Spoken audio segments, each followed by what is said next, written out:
Now, everybody, it's Republican senators who are wanting to pass a bill to prevent Social Security from being increased. Senators like Bill Cassidy are worried that the White House will let him do this, and now Senator Cassidy is meeting with other lawmakers to improve his current plan on protecting Social Security benefits. If passed, Social Security's insolvency program would be solved, and benefits might be increased again. Now, some GOP senators are trying to lead an effort in Congress to protect Social Security, commonly referred to as the third rail of American politics. And Senator Bill Cassidy has told reporters that he is trying to prevent benefits from being cut as the program goes insolvent. Both the president and the former president are campaigning to protect Social Security, but not offering much of anything on how they plan to do it. Cassidy said that a cut in benefits could cause poverty among the elderly to nearly double. If Washington does nothing in about a decade, Social Security will start to run out of money. It's funded by workers' taxes and any surpluses or interest earnings in the trust fund. The program cannot borrow money on its behalf. So the only option once existing funds are exhausted would be a nearly 25% cut for all recipients on Social Security. It's not a win for anybody. It's unlikely Washington will let it get to that point, but Social Security is popular and economically crucial for most Americans. But few in positions of power are trying to actually come up with a fix to actually prevent it from happening. About 2 years ago, this bill already was created.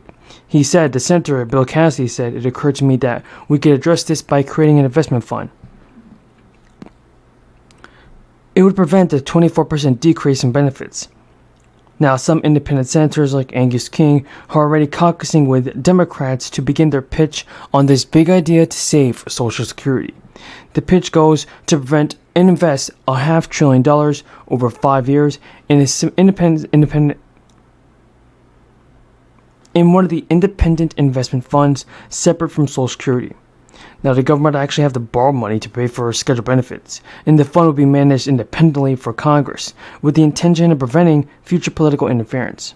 Now, Cassidy concedes his plan only partially solves the solvency program. It does not address the tougher questions about raising taxes or the retirement age, but he said at a minimum, it would not raise taxes on seniors or affect anyone close to retirement. Cassidy and his staff have been working with other lawmakers to get feedback and make changes as they go. There was a short window where in 2021 that's for people 6 to 17 years old, and half of the credit was given in advance, plus in monthly payments to the families to help others throughout the year, and the other half was given as part of a household's tax refund. The household with pretty much no or low income was able to receive it for the first time. And though it can take years for the policy to have the tangible effects, the impact of the credit was pretty much very noticeable, very fast. And so I believe it's pretty much right for Joe Biden to send out another one. Don't you guys agree? Parents reported using the advance payments for household essentials like groceries, clothing, schools, and utilities. And despite worries from conservatives, researchers found no evidence that the policy discouraged people from going back to work. Instead, it probably motivated people to get back to work. The Center on Budget and Policy Priorities, everybody, said the success of the 2021 expansion showed us that child poverty rates are a policy choice, not inevitable. And Congress failed to renew the expansion in 2021, reverting the credit back to its former, less generous iteration. It's one of the reasons that families could see smaller tax refunds this year when they file their returns, because some tax credits have already implemented their own version of a child tax credit last year to make up for the difference. Still, without this expansion, everybody, millions of people fell back into poverty at the beginning of last year. It made many people broke, and it hurt so many households. But folks, here's a solution to this. One of the biggest sticking points is whether or not the expanded child tax credit has a work requirement attached to it. Because if it does, that could be beneficial to the ones that need it the most, and the ones that need stimulus fast. Opponents believe there should be some sort of work requirement, but everybody, here's what I'm saying about this. A ton of news about the fourth stimulus check, a ton of news about stimulus payments, a ton of news is here for you on stimulus checks. Joe Biden can do something about this. First of all, let's get into the most important news. It's that Social Security benefits, no matter what, play a major role for your retirement and for the older Americans especially. Now, there could be big changes on the horizon. Social Security is facing a shortfall. A shortfall that could be catastrophic, that is. The program is paying out more in benefits than it's receiving from taxes. If lawmakers don't find a solution soon, things could get nasty. There are several proposals on the table. Social Security benefits are funded primarily through payroll taxes. Workers pay into the program now, and the most of the money is paid out to retirees. So let's not forget about that right now, though. These taxes are not even enough to pay out benefits in full. Just to cover Social Security, it has been dipping into its trust funds. Have to start thinking drop in the average retirement savings and a $130,000 increase in the cost of a mortgage. And Republicans argue this is all fear-mongering. House Budget Committee Chairman Jody Arrington tweeted, Democrats and Republicans must seize this opportunity to rein in unsustainable spending and reorient the nation's fiscal trajectory before it is too late. Now, top Senate Republican Mitch McConnell was confident yesterday that the country would not face a financial crisis. In the end, I think the important thing to remember is that America must never default on its debt. It never has and never will. But we'll end up in some kind of negotiation with the administration over what.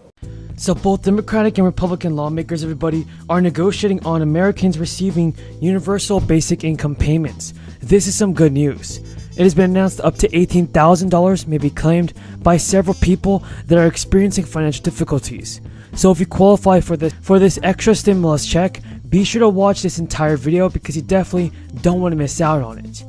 So the past 3 round stimulus checks have been given to people, and more and more Americans are feeling the need for universal basic income.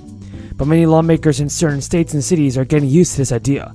Universal basic income is a set of recurring payments that individuals get from the government. These can be paid out every month, several times a year, or just once annually. Now, this is an idea that entrepreneur Andrew Yang, who recently left the Democratic Party, centered his 2020 presidential campaign around. Now, the good news is that states across the country are beginning to implement their own relief plans that include sending out state relief payments. For a while now, Alaska has been giving its citizens checks under the Alaska Permanent Fund. The fund, which has been around since 1982, was designed to provide state residents, citizens, with a portion of state oil revenues. The Sovereign Wealth Fund pays out annual dividends to eligible citizens.